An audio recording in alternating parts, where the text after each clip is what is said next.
अदालती मामले केवल दो कारणों से हो सकते हैं और होंगे: आपका इरादा जो आपको अदालती मामलों में लिप्त होने के लिए प्रेरित करता है, या आपकी कमजोरियां जो दूसरों को आप पर विजय प्राप्त करने की अनुमति देती हैं।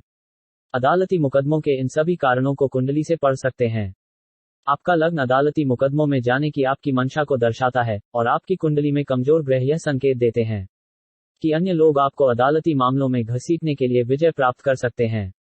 यदि आप अदालती मामलों में लिप्त होने का इरादा रखते हैं तो पेशेवरों और विपक्षों का वजन करें।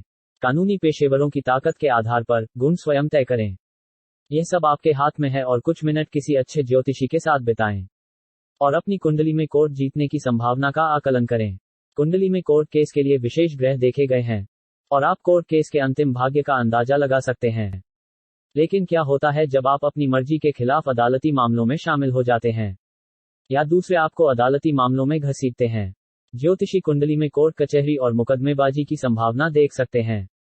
कुंडली में विशिष्ट ग्रह या घर होते हैं जिन्हें अदालती मामलों और कानूनी कार्रवाई के लिए देखा जाता है। मुकदमेबाजी का संकेत देने वाले ग्रहों और घरों का अन्य लोगों पर अलग प्रभाव पड़ सकता है। कुछ हर समय दोषी नहीं हो सकते हैं। वकीलों, कर्तव्यबद्ध अधिकारियों या सरकारी सेवकों को उनके कर्तव्य के हिस्से के रूप में अदालत से संबंधित मामलों में परोक्ष रूप से उलझाया जा सकता है। कुछ को दूसरों पर मुकदमा करने की आदत होती है, जबकि कुछ निष्क्रिय सहभागी जो अक्सर मुकदमों में उलझे रहते हैं, वे हमेशा प्राप्त करने वाले छोर पर होते हैं। एक अनुभवी ज्योतिषी ए.जे. ओबरॉय आपके जन्म चार्ट में केवल अदालती मामलों, यदि कोई हो, की संभावना का पता लगा सकते हैं। एक ज्योतिषी पहली नजर में जीतने या हारने की संभावना को भी देख सकता है और समझा सकता है कि सितारों ने आपके लिए क्या भविष्यवाणी की है। किसी जातक की जन्म कुंडली की विस्तृत जांच से पता चलता है कि मुकदमों का कारण और कैसे और जातक पर उनका प्रभाव पड़ता है। कानूनी कार्रवाई में ज्योतिषीय मार्गदर्शन व्यापक रूप से मांगा जाता है, जहां हाल के वर्षों में अन्य सभी विफल हो गए हैं। कुछ ग्रह और भाव अदालती मामलों और कानूनी कार्रवाई का संकेत देते हैं। छठे भाव के अध्ययन से कानूनी लड़ाई की संभावना का अनुमान लगाया जा सकता है। सप्तम भाव कोर्ट में आपके विरोधियों की ताकत और कमजोरियों का सुराग देता है। यह अदालत के मामले में आवश्यक मध्यस्थता के स्तर को भी इंगित करता है। कुंडली में आठवां घर यह तय करता है कि अपराध के तहत जातक को किस हद तक सजा दी जा सकती है। यह भी इंगित करता है कि मूल निवासी किस तरह के दबाव का सामना करेगा और अदालती मामले की कुल अवधि। 12वां घर परिणाम दिखाता है, चाहे वह सकारात्मक हो या नकारात्मक। मजबूत लग्न स्वामी का होना मुकदमेबाजी में उलझे जातकों के लिए भविष्य में वरदान साबित होगा। अदालती मामलों के लिए लाभकारी योगों का अर्थ है कि जातक को संबंधित ग्रह की संचालन दशा के दौरान ही लाभ प्राप्त होगा। यदि किसी ग्रह की दशा आगामी अदालती मामले को इंगित करती है, लेकिन गोचर में ग्रह इसका खंडन कर रहे हैं, जातक को मामले के कारण कुछ कानूनी नतीजों का सामना करना पड़ सकता है।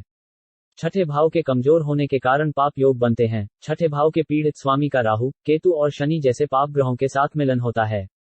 यदि छठे और 8वें और 12वें भाव के बीच संबंध नहीं बनता है तो कानूनी लड़ाई अपरिहार्य है। ज्योतिष प्रभावी रूप से अदालती मामलों, कानूनी मुद्दों और मुकदमों के परिणाम की भविष्यवाणी करता है।